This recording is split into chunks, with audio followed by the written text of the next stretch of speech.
Hi hello welcome to our channel సతీ చేరి channel. అందరికీ నమస్తే. ఎక్కడికి వెళ్తున్నాము పార్ట్ 2 అనమాట.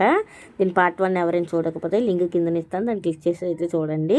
ఇంకా మా సీట్స్ ఎక్కడైతే వచ్చాయో అక్కడ మా లగేజ్ పెట్టేసి అయితే మేమైతే కూర్చునిపోయాము. మేము కూర్చొని 5 మినిట్స్కి అయితే ట్రైన్ అయితే మూవ్ అయిపోయింది. ఇంకా మా చెల్లి అయితే ఇక్కడ వాట్సాప్ స్టేటస్ పెట్టుకోవడం కోసం అయితే చిన్న షార్ట్ వీడియో అయితే తీస్తుంది. ఇంతకీ ఎంతమంది గెస్ట్ చేశారు ఎక్కడికి వెళ్తున్నాము అనేది గెస్ట్ చేసి ఉంటే మళ్ళీ కామెంట్ చేయండి.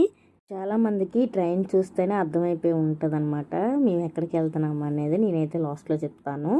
ఇంకా మేము కూర్చున్న 10 నిమిషాలకైతే ట్రైన్ మూవ్ అయిపోయిందని చెప్పాను కదా. ఇంకా మాకైతే ఏసీ తీసుకున్నాం కదా, 3rd ఏసీ అయితే తీసుకున్నాము. మాకైతే దుప్పట్లు 2 దుప్పట్లు ఒక రొగ్గ అయితే ఇచ్చారు. మేము ఇంకా మా భర్తలు వచ్చాయి కదా, భర్తల మీద అయితే పర్చేసుకొని పడుకునిపోయాము. ఇంకా ఆల్రెడీ ఇంటి దగ్గర తినేసి వచ్చాం కాబట్టి వచ్చిన వెంటనే పడుకునిపోయాము మేమైతే. ఇంకా తెల్లవారు అయితే అయిపోయింది, స్టేషన్ అయితే వచ్చింది. అవునండి, మీరు గెస్ట్ చేసిన తర్వాత మేమైతే సికింద్రాబాద్కి అయితే వచ్చాము. హైదరాబాద్కి వచ్చామనేది నెక్స్ట్ వీడియోలో చెప్తాను. బాయ్.